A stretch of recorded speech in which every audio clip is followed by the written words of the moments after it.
Have you ever met a serial killer? Well, I did, and I am relieved I didn't know it at the time. I used to chat a lot on MSN Messenger when I was in college. I was a shy and kind of awkward girl, so talking and flirting with random guys was much easier for me to do online rather than face to face. We used to have those internet stores where we can use a computer for an hour or two for $1 once a week. I mean, it was the early 2000s and technology wasn't available for everyone. Sometimes it was just writing chats and sometimes we used cameras.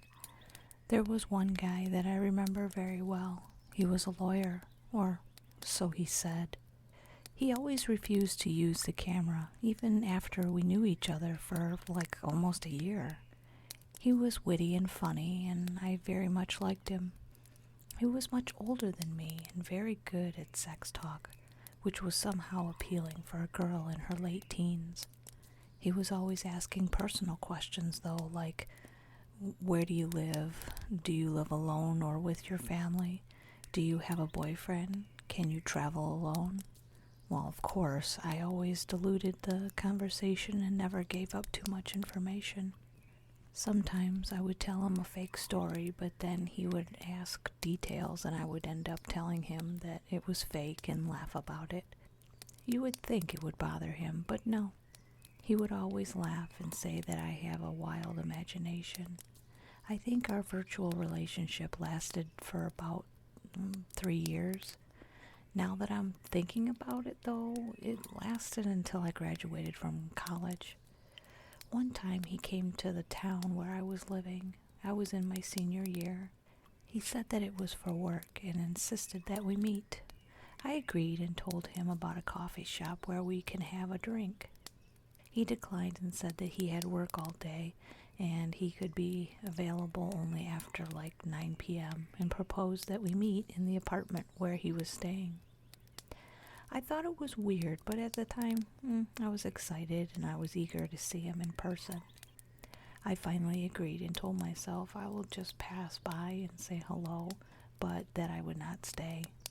So we agreed to meet the following day. He sent me the address, and because I know the area, I knew I would find my way easily. Unfortunately, that day at the university, me and a group of friends had to prepare for a conference. The meeting took us longer than we had planned, so I sent a message to the guy telling him that I had unexpected work to finish and that I couldn't make it. He never responded and I never heard from him after that. A few years had passed and I moved to another city where I was pursuing my PhD. One day, out of nowhere, I received an email from that guy. It was just a regular email where he was asking how I was doing and what I was up to lately. Honestly, I was a bit surprised. We exchanged a few more emails after that, and he told me he would be very happy to meet me if I was able to make it this time. It made me laugh. I thought, well, maybe it's time to meet this guy. Where I was living happened to be an hour away from the city where he lived. After a few back and forth emails, he gave me his address. The location struck me as odd though, but I didn't think much of it at the time. It was quite a ways away from the city, which I already visited a few times before. It was a new neighborhood I didn't even think people really lived in. The way I was supposed to get to his house was a bit weird too. I mean, that's what I thought. He said he will guide me on the phone and tell me how to get to his place. I took the train anyway, arrived to the train station and took a cab and headed to the neighborhood. I had to stop at an intersection and follow his instructions on the phone. When the cab driver arrived at the intersection, the driver asked me if I was sure where I was going. I lied and told him it's all right. I knew the area. These were seemingly suburb villas, the kind with high walls and well-maintained front trees. It was a bit unnerving as I was walking on the street where he said he lived. It was quiet. Too quiet. At the end of the street, there were duplexes with well-maintained hedgerows instead of fences. The street was empty, but for 2 cars that passed by before I took a turn in the alleyway. I called him and he took it from there. I followed his instructions until I stopped in front of a duplex with a garage and well-maintained front lawn. There was no car outside and all the windows seemed closed but one on the upper floor. The space in front of the garage was unexpectedly clean, and for a moment I thought maybe I missed the right house. Then I heard him say on the phone, "I can see you. Go ahead. The outside door is open." When I looked up, I saw the curtain dropping. I felt a real uneasiness, but I ignored it. "Come on, don't be silly. I have known this guy for almost 6 years. I will finally see him in person," I said to myself. I stepped forward to the outside door. I pushed it, then went inside. It was the entrance to the duplex, leading to a small lobby with stairs. The lobby was completely quiet, as if no one lived in that duplex. I was about to close the door when, for some reason, I just decided, you know what?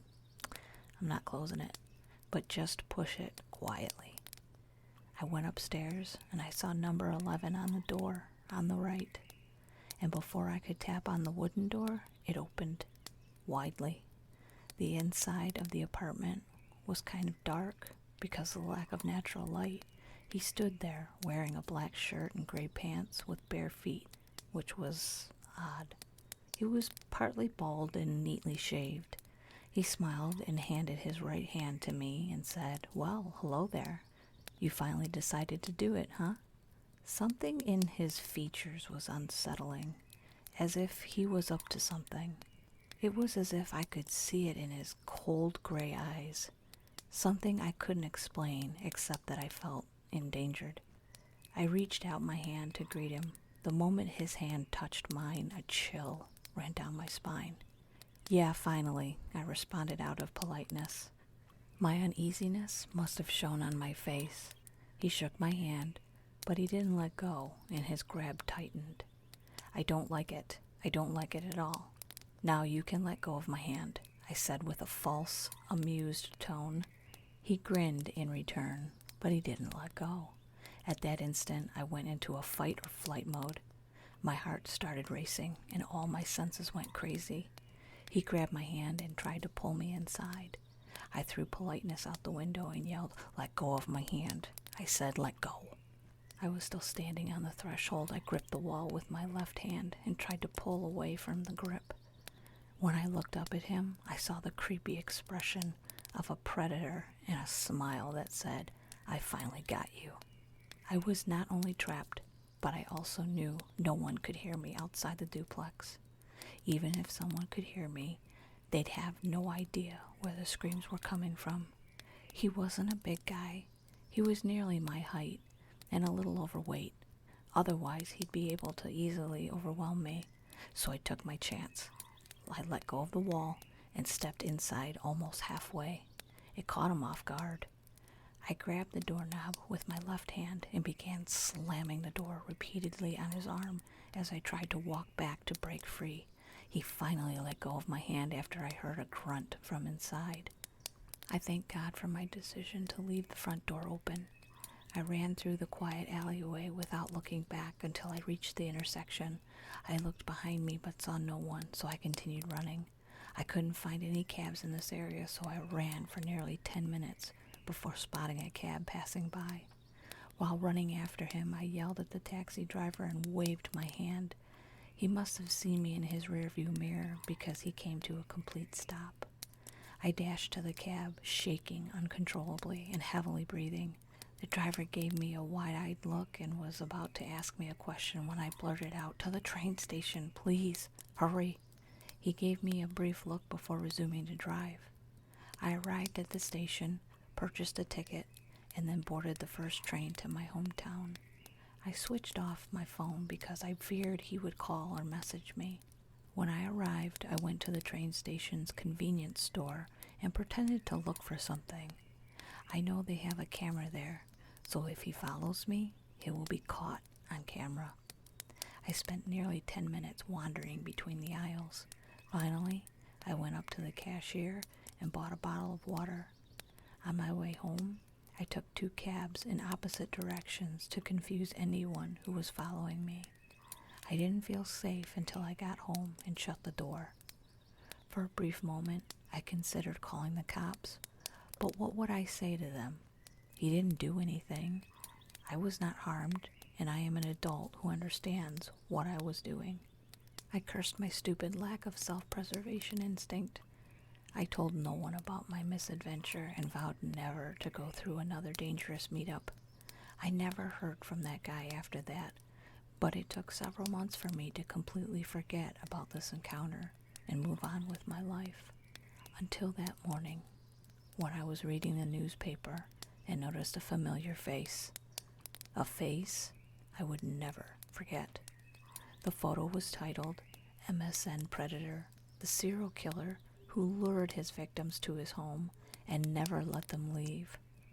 According to the article, all 24 victims were young women between the ages of 17 and 23, whom the killer met on Messenger. During the investigation, the defendant stated that some of his victims had been chatting with him for more than 2 years, and that only one girl slipped between his fingers twice, as he put it, because she was somehow smarter than the others. I stared at the newspaper for a long, very long time.